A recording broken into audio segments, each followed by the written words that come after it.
Okay, as far as your book, we've covered a lot of these in class, so I don't want to, keep drilling this into you.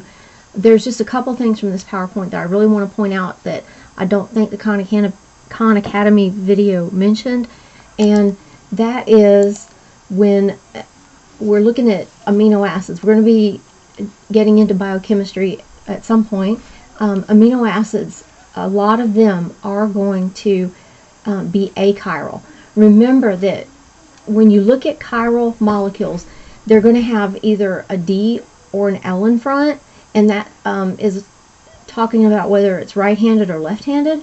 Now, the way that they determine this is they put it into this machine that would shine the light on it, and if it rotates the light to the right direction, it's given the D. If it rotates the light to the left direction, it's given the L. Okay, so right for D, dextro and levo, I believe, is what the D and the L stands for. Okay, so by you looking at the formula, you're not going to be able to say, okay, this is a D or an L, because that's done in a lab.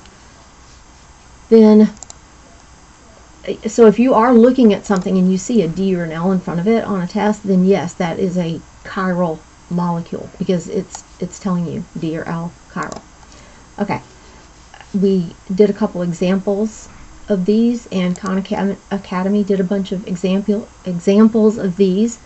I remember I said this word in class, but I'm going to say it again just in case you can't remember, and it is pronounced enantiomers. Enantiomers. Okay, and they can also be called stereoisomers. Here's what you need to know that is specific to us and our test.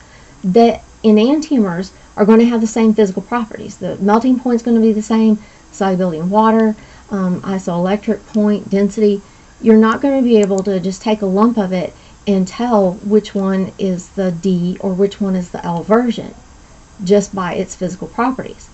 But here's how you can tell. If you put it in their little machine and see if it flips that polarized light one direction or another, then it would, in the lab, tell you that it was an enantiomer or a stereoisomer, or it was chiral. Now, here's another way. They taste different, or look different, or do something different, because remember, everything is based on shapes.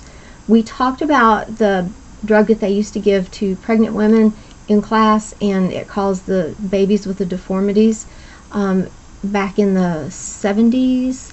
I think we watched a real quick little video on that. So they do completely different things in the body because they have a completely different shape. But also they're going to taste different, have different odor, whatever, because they have completely different shape. And taste is dependent on these little receptors in your mouth, on your tongue, that are shaped in certain ways. So like spearmint, everybody knows what spearmint tastes like, and it's a nice good flavor. And then a lot of people do not like this caraway flavor. It's kind of like that rye flavor. So here's something where we can definitely tell it's the same thing in all regards, except for this one molecule has something positioned on each side differently. Okay, so it does taste completely different. And remember, amino acids are very many of them are going to be enantiomers. Okay?